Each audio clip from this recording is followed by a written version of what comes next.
Students, myself Rohit Dhingra from IIT Bombay. Welcome to lecture number 12 of electrochemistry. In this lecture, हम start करेंगे the topic number 12 of this chapter, and the topic is relation between free energy and equilibrium constant. Free energy और equilibrium constant के बीच में relation देखेंगे. Let us assume that the redox change occurring in Daniell cell attains equilibrium. फिर से Daniel cell का ही example ले रहे हैं. सो लेट अस अज्यूम कि डैनियल सेल में जो रिडॉक्स चेंज हो रहा है वो इक्विलिब्रियम अटेन कर लेता है. At equilibrium the reduction potential values of the two electrodes become equal. जो दोनों इलेक्ट्रोड है कैथोड और एनोड, उनके रिडक्शन पोटेंशियल वैल्यूज इक्वल हो जाती हैं at equilibrium and EMF of the cell becomes zero. जैसा कि हमने देखा था, ईएमएफ ऑफ द सेल होता है ई कैथोड माइनस ई एनोड, और अगर ई कैथोड और ई एनोड इक्वल हो जाएंगे तो EMF of the cell will become equal to zero. So that is the most important line regarding equilibrium. Equilibrium पर E cell की वैल्यू जीरो हो जाती है. कंफ्यूज मत करिएगा, E नॉट सेल की वैल्यू जीरो नहीं होती है, E सेल की वैल्यू जीरो हो जाती है एट इक्विलिब्रियम. अब देखिए, जो डैनियल सेल है उसका सेल रिएक्शन हम कुछ इस तरह से लिख सकते हैं. Zinc solid is going to Zn2 plus aqueous and Cu2 plus aqueous is going to Cu. So this is the overall cell reaction. The equilibrium constant for this reaction is Keq is equal to concentration of Zn2 plus at equilibrium upon concentration of Cu2 plus at equilibrium. अब अगर इस cell पर हम नर्न्स्ट equation लगाएंगे तो क्या expression होगा? Applying Nernst equation to the complete cell reaction. Nernst equation लगाते हुए हम लिखेंगे E cell is equal to E not cell minus R T by N F L N concentration of Zn2 plus upon concentration of Cu2 plus. अब अगर equilibrium की बात हो रही है तो इक्विलिब्रियम पर ये जो ई सेल है ये जीरो होना चाहिए, तो अब इसको जीरो पुट करते हैं. इस एक्सप्रेशन में हम ई सेल को जीरो कर देंगे तो क्या रिलेशन मिलेगा? E not cell is equal to R T by N F ln concentration of Zn2 plus upon concentration of Cu2 plus, as E cell is equal to zero. As E cell is equal to zero. तो ये relation मिला हमें. अब अगर NF को इधर multiply कर दें तो ये हो जाएगा NF into E not cell is equal to R T L N, और ये इक्विलिब्रियम वाली कंडीशन है जब ई सेल जीरो है, मतलब इसको हम लिख सकते हैं के ई क्यू. ये रिलेशन मिल गया. अब NF into E not cell ये होगा माइनस डेल्टा जी नॉट के बराबर, यानी यहां से क्या मिल गया? Minus delta G not is equal to R T L N Q. R T L N K E Q. तो ऐसा ही कुछ सिमिलर रिलेशनशिप हमने थर्मोडायनेमिक्स में भी देखा हुआ है. थर्मोडायनेमिक्स में भी हम इसी तरह का एक एक्सप्रेशन लिखते हैं, delta G not is equal to minus R T L N K. तो ये वैसी ही एक चीज आई है। अब अगर ln को log में कन्वर्ट कर दें तो हमारे पास रिलेशन आ जाएगा डेल्टा जी नॉट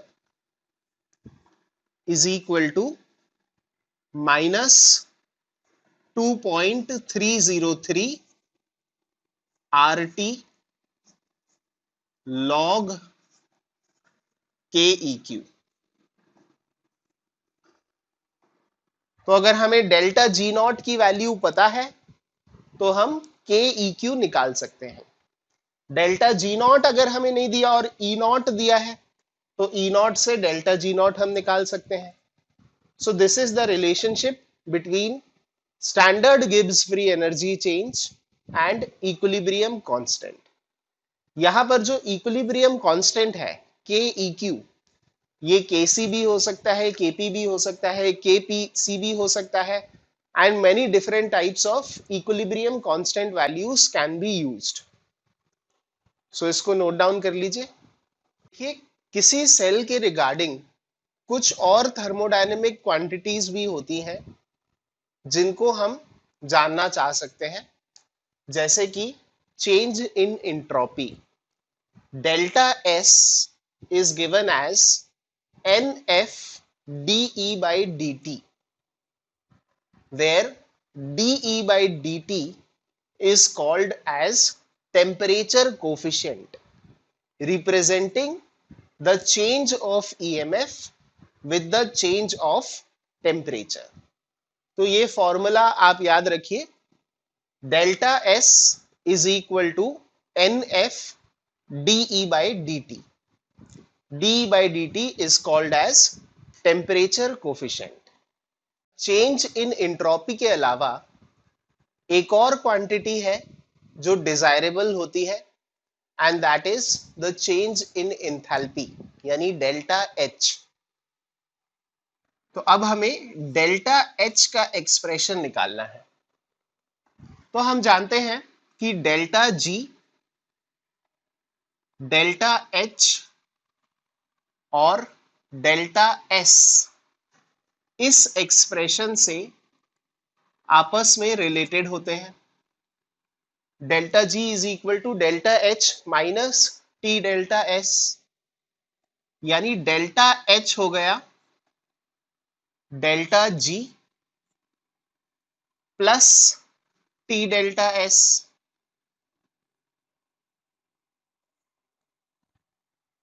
अब कोई अगर सेल है तो किसी सेल के लिए आप डेल्टा G को किसके बराबर लिख सकते हैं? -NFE के बराबर।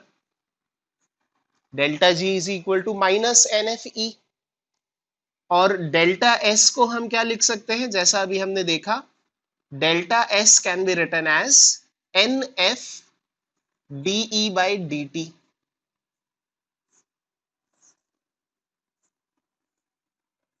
तो यहां से डेल्टा H का भी एक एक्सप्रेशन निकल कर आ जाता है। Delta H is equal to NF into T dE by dt minus E। तो इस तरह से किसी सेल का चेंज इन एंथैल्पी भी निकाला जा सकता है। तो ये तीनों थर्मोडायनेमिक पैरामीटर्स अब हमने देख लिए। डेल्टा G क्या होता है? -NFE। डेल्टा S क्या होता है? NF into dE by dt। और डेल्टा H क्या होता है? NF into T times dE by dt minus E। So this is all about this current topic. Now we will do few numericals. Okay students, now आपके लिए एक question है। Given the overall formation constant of the FeCN6 4 minus ion as 10 to the power 35 and the standard potentials for the half reactions Fe3 plus electron giving us Fe2 plus, इसका ई not दिया है 0.77 volt, FeCN6 3 minus plus electron giving us FeCN6 4 minus, इसका ई not दिया है 0.356 volt. Calculate the overall formation constant of the FeCN6 3 minus ion, यानी FeCN6 4 minus ion, इसका formation constant यानी KF ये आपको दिया हुआ है. दो रिएक्शंस हैं जिनका ई नॉट आपको दिया हुआ है, और इन सारी इंफॉर्मेशन के आधार पर आपको इस आयन का फॉर्मेशन कांस्टेंट यानी KF की वैल्यू निकालनी है. तो एक बार इस वीडियो को आप यहीं पॉज कीजिए, खुद से अटेम्प्ट करिए और उसके बाद ही सॉल्यूशन देखिए. Okay, now let us look at the solution to this problem. यहां पर हमें इस आयन का फॉर्मेशन कांस्टेंट निकालना है. तो हम सपोज कर लेते हैं इसका फॉर्मेशन कांस्टेंट है KF. इस आयन का फॉर्मेशन कांस्टेंट KF हमें निकालना है, और हमें इस आयन का फॉर्मेशन कांस्टेंट दिया हुआ है. फॉर्मेशन कांस्टेंट दिया हुआ है मतलब कौन से रिएक्शन का इक्विलिब्रियम कांस्टेंट दिया है? हमें इस रिएक्शन का इक्विलिब्रियम कांस्टेंट दिया है Fe2 plus plus 6Cn minus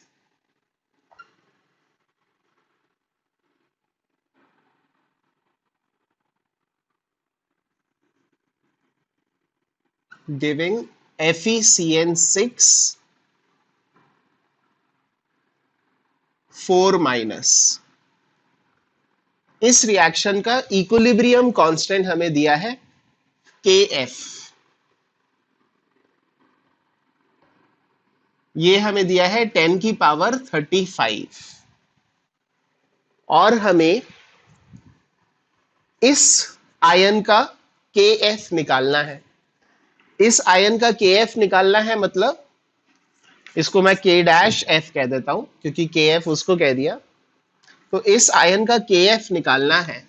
इस रिएक्शन को हम किस तरह से लिखेंगे? Formation reaction of this ion, उसको हम लिखेंगे कुछ इस तरह से. Fe, यहां पर Fe3 प्लस में है, तो यहां हम लिखेंगे Fe3 plus plus 6Cn minus giving us FeCN6 3 minus. इस रिएक्शन का KF, let us call it K', ये हमें निकालना है.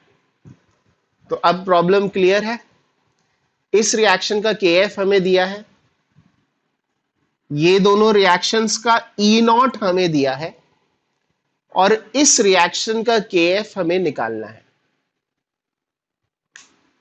तो नाउ लेट अस सी कि किस तरह से इस प्रॉब्लम को हमें करना चाहिए. तो देखिए, ये जो पहला रिएक्शन है इसका आपको KF दिया है, तो इस रिएक्शन का डेल्टा G1 हम निकाल सकते हैं. For this reaction delta G, I am calling it delta G1, delta G0 निकाला जा सकता है. अभी हमने देखा था इसके पहले, delta G0 will be equal to -2.303 RT log K, और यहां पर K क्या है? KF, यानी RT log 10 की पावर 35. तो पहले रिएक्शन का डेल्टा G1 नॉट हम निकाल सकते हैं. अभी के लिए मैं ये वाला रिएक्शन रब कर देता हूं, ये हम लास्ट में लिख देंगे. तो इस रिएक्शन का डेल्टा G1 नॉट हमें पता चल गया. आइए इसकी वैल्यू भी निकाल लेते हैं. ये कितनी आएगी?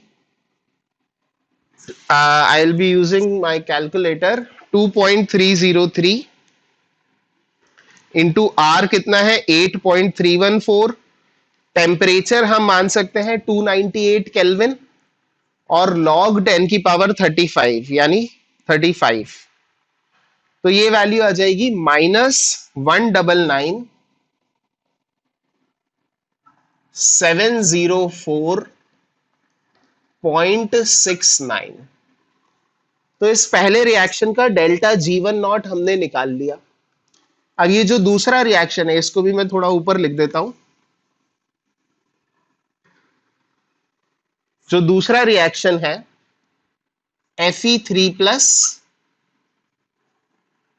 Plus electron giving us Fe2 plus, इस रिएक्शन का ई नॉट हमें दिया हुआ है। ई नॉट कितना दिया है? 0.77 वोल्ट। तो अगर ई नॉट दिया है तो इस रिएक्शन का डेल्टा जी भी निकाला जा सकता है।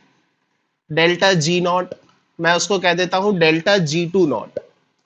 डेल्टा G2 नॉट क्या होगा? -NF ई नॉट, एन तो 1 ही है, यानी डेल्टा G नॉट कितना हो जाएगा? -F इंटू ई नॉट, और ई नॉट है 0.77।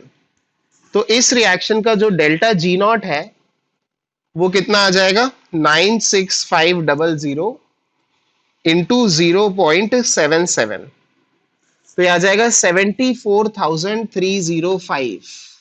ये सब वैल्यूज किस में है? जूल में। आर को आपने कितना लिया है? 8.314 लिया है ना, तो यहां पर भी जूल में है। और NF ई नॉट ये भी किस में आता है? जूल में ही आता है। जो तीसरा रिएक्शन दिया है इसको भी थोड़ा सा ऊपर लिख लेते हैं, कुछ जगह का प्रॉब्लम ना हो।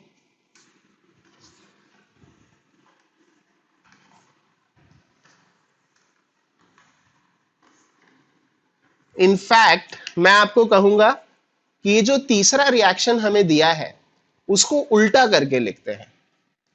तीसरे रिएक्शन को हम लिख देते हैं FeCN6 4 minus gives us FeCN6 3 minus plus electron. और अगर रिएक्शन को उल्टा किया है तो जो ई नॉट है वो भी उल्टा हो जाएगा, मतलब इसका ई नॉट हो जाएगा -0.356, क्योंकि पहले ई नॉट कितना दिया था? +0.356। रिएक्शन को उल्टा करके लिखा है तो E nought will become negative for this. अब इसके ई नॉट से हम निकाल सकते हैं डेल्टा G3 नॉट। इस रिएक्शन का जो डेल्टा G होगा, I am calling it delta G3 not, वो कितना आ जाएगा? ये आ जाएगा -NF इंटू ई नॉट, और n तो 1 ही है क्योंकि एक ही इलेक्ट्रॉन है, यानी ये हो जाएगा -96500 इंटू -0.356। तो इस रिएक्शन का जो डेल्टा G3 नॉट है वो कितना आ जाएगा? 96500 इंटू 0.356, तो ये आ गया 34,354। ये भी किस में है? जूल में ही है। तो अब इन तीनों रिएक्शंस का delta G1 not, delta G2 not और डेल्टा G3 नॉट ये हमारे पास आ गया। अब आप एक बात गौर करिए कि जो ओवरऑल रिएक्शन है, आई थिंक थोड़ी सी स्पेस हम यहां पे बना लें तो अच्छा रहेगा। डेल्टा G3 नॉट इस रिएक्शन का ये हो गया -NF इंटू ई नॉट, यानी -96,500 इंटू -0.356, और ये कितना आ जाएगा? 34,354। अब देखिए जो जो डिजायर्ड इक्वेशन है, के एफ हमें किसका निकालना है, FeCN6 3 माइनस का निकालना है। यानी डिजायर्ड इक्वेशन क्या है, Fe3 plus 6Cn minus giving us FeCN6 3 minus. इस रिएक्शन का के एफ आपको निकालना है, के एफ डैश कह लेते हैं। और मान लेते हैं इस रिएक्शन का जो डेल्टा जी है उसको मैं कहता हूं डेल्टा G4 नॉट। इसका जो भी डेल्टा जी है उसको मैं कहता हूं डेल्टा G4 नॉट। तो अगर आप ऑब्जर्व करें जैसा हेस लॉ में करते थे, अगर आप इन तीनों रिएक्शंस को ऐड कर देंगे तो आपको ये चौथा रिएक्शन मिल जाएगा। इसको इसको और इसको अगर हम ऐड कर दें, देखो Fe2 प्लस कट जाएगा, FeCN6 4 माइनस कट जाएगा, इलेक्ट्रॉन इलेक्ट्रॉन कट जाएगा, क्या बचेगा Fe3 plus plus 6Cn minus gives FeCN6 3 minus. So हम कह सकते हैं कि delta G1 not plus delta G2 not plus delta G3 nought, इन तीनों को ऐड करने से आपको मिल जाएगा डेल्टा G4 नॉट। तो that would be our next step. Now I am rubbing this.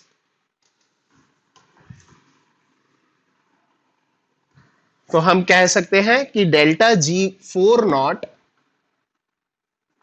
Is equal to delta G1 not plus delta G2 not plus delta G3 not.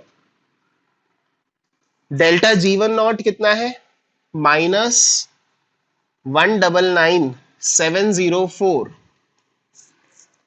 तो डेल्टा G1 नॉट की जगह मैं लिखूंगा -199,704.69। Delta G2 not की जगह मैं क्या लिखूंगा, ये भी माइनस साइन के साथ ही है बाय द वे, यहाँ पे प्लस है और माइनस है। तो डेल्टा G2 नॉट की जगह मैं लिखूंगा -74305। और डेल्टा G3 नॉट की जगह हम क्या लिखेंगे, डेल्टा G3 नॉट की जगह हम लिखेंगे 34,354 प्लस 34,354। तो डेल्टा G4 नॉट, इस रिएक्शन का डेल्टा G0 आपको मिल जाएगा। आइए देखते हैं ये कितना आता है। 199,704.69 प्लस 74,305 माइनस 34,354। तो ये आ जाएगा -239655.69। तो इस रिएक्शन का डेल्टा G4 नॉट हमें मिल गया। पर हमें डेल्टा G4 नॉट नहीं पूछा गया था, हमें इस रिएक्शन का फॉर्मेशन कांस्टेंट यानी इस रिएक्शन का इक्विलिब्रियम कांस्टेंट पूछा गया था। तो अब देखते हैं इक्विलिब्रियम कांस्टेंट किसके बराबर होगा। इक्विलिब्रियम कांस्टेंट को आप लिख सकते हो -2303 minus 2.303 RT log KF dash. तो फिर से थोड़ा कैलकुलेटर वापस से यूज करते हैं, माइनस माइनस कट गया, 239655.69 divided by 2.303 divided by R कितना है 8.314 डिवाइडेड बाय 298। तो अगर हम इसको सॉल्व करेंगे तो हमें मिल जाएगा log of K F dash is equal to 42। और log of K F dash आ गया, इसका मतलब के एफ डैश कितना आ गया, K F dash is equal to 10 की power 42. So that is the equilibrium constant for this reaction. और ये इक्विलिब्रियम कांस्टेंट, इस रिएक्शन का जो इक्विलिब्रियम कांस्टेंट है उसी को हम फॉर्मेशन कांस्टेंट भी। Students, there is another question for you. For the reaction 4Al solid plus 3O2 gas plus 6H2O plus 4OH minus giving 4AlOH4 minus, इस रिएक्शन के लिए ई नॉट सेल आपको दिया है 2.73 वोल्ट। इसके अलावा Gibbs free energy of formation यानी delta GF nought OH minus ion का दिया है -157 kilojoule per mole. Delta GF nought for water ये आपको दिया है -237.2 kilojoule per mole. And you have to determine the Gibbs free energy of formation, standard Gibbs free energy of formation of AlOH4 minus। तो video को pause करिए, खुद से attempt करिए एंड उसके बाद ही इस क्वेश्चन का सॉल्यूशन देखिए। सॉल्यूशन देखते हैं। यहां पर हमें इस सेल का ई नॉट सेल दिया है, तो ई नॉट सेल और delta G not they are related. The relation between delta G naught and E naught cell is delta G naught is equal to minus NF E naught cell. तो पहले तो मैं delta G naught और E naught के बीच में relation लिख देता हूं। Delta G naught is equal to minus NF E naught। E not तो हमें दिया है, एफ हमें पता है, नंबर ऑफ इलेक्ट्रॉन्स यानी एन कितना है इस रिएक्शन के लिए। देखिए यहां पर एल्यूमिनियम का ऑक्सीडेशन स्टेट है 0, जबकि यहां पर है +3। तो एक एल्यूमिनियम 3 इलेक्ट्रॉन लूज कर रहा है, मतलब 4 एल्यूमिनियम टोटल 12 इलेक्ट्रॉन लूज कर रहे होंगे। तो एन कितना हो जाएगा 12। ये हो गया ऑक्सीडेशन के पॉइंट ऑफ व्यू से। रिडक्शन के पॉइंट ऑफ व्यू से भी N12 ही आना चाहिए। क्या ऐसा हो रहा है? यहां पर ऑक्सीजन का ऑक्सीडेशन नंबर कितना है 0, जबकि यहां पर ऑक्सीजन का ऑक्सीडेशन नंबर कितना है -2। इसका मतलब ऑक्सीजन का एक एटम 2 इलेक्ट्रॉन लूज कर रहा है, पर यहां पर ऑक्सीजन के टोटल 6 एटम है, तो टोटल कितने इलेक्ट्रॉन लूज कर रहे हैं 6 × 2 यानी 12। इसका मतलब n कितना है 12 है। तो डेल्टा जी नॉट इस ओवरऑल रिएक्शन का जो डेल्टा जी नॉट होगा वो कितना हो जाएगा -12 into 965000 into E not cell यानी 2.73। तो इस तरह से हमें इस सेल का डेल्टा जी नॉट पता चल जाएगा। इनफैक्ट हम डेल्टा जी नॉट की वैल्यू निकाल ही लेते हैं। ये कितनी आएगी 12 इंटू 965000 इंटू 2.73। और सिंस ये सब किलो जूल में है तो इसको भी किलो जूल में कन्वर्ट कर लेते हैं बाय डिवाइडिंग इट बाय 1000। तो ये आ जाएगा 3161.34 माइनस 3161.34 किलो जूल पर मोल। अब ये है ओवरऑल डेल्टा जी नॉट इस रिएक्शन के लिए। और थर्मोडायनेमिक्स में आपने पढ़ा होगा कि डेल्टा जी नॉट क्या होता है। इस चीज को मैं मिटा देता हूं। थर्मोडायनेमिक्स में आपने पढ़ा होगा कि delta G not is equal to Gibbs free energy of products minus Gibbs free energy Gibbs free energy of formation of products minus Gibbs free energy of formation of reactants. तो इस cell का जो delta G not होगा उसको मैं ऐसे लिख सकता हूं 4 into delta G not F of AlOH4 minus, क्योंकि ये जो डेल्टा जी नॉट दिया है ये पर मोल दिया है ना, और रिएक्शन में इसके 4 मोल है, तो 4 into delta G not F करना पड़ेगा, minus 4 into delta G not F of OH minus, minus 6 into delta G not F of water और एल्यूमिनियम सॉलिड और O2 गैस। इन दोनों का डेल्टा जी नॉट एफ दिया तो नहीं है, पर उसकी जरूरत नहीं है, क्योंकि एल्यूमिनियम सॉलिड अपने प्योर एलिमेंटल स्टेट में है।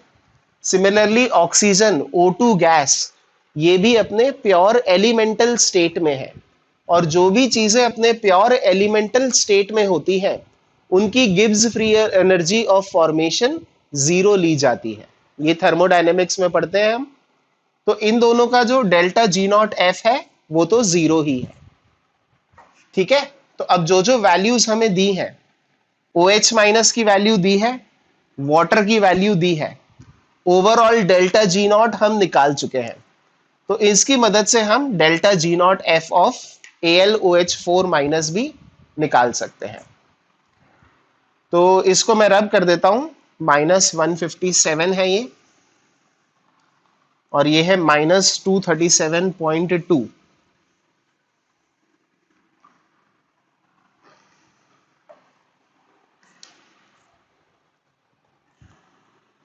तो यहां से क्या हो गया, -3161.34 is equal to 4 into delta G not F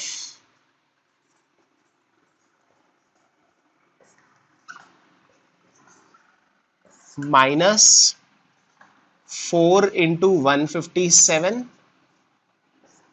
minus 6 into 237.2, यही दिया था।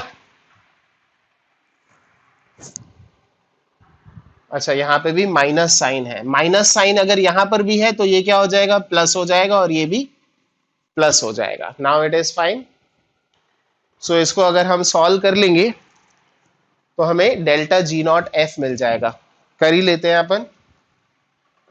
यहां से आएगा 4 into delta G not F of AlOH4 minus is equal to, now I will use the calculator, तो ये हो जाएगा 3161। देखिए, मैं तो कैलकुलेटर यूज कर सकता हूं क्योंकि मैंने तो कोई एग्जाम नहीं देना है, पर आप लोग कैलकुलेटर यूज नहीं करेंगे। तो ये हो गया 628 3789.34,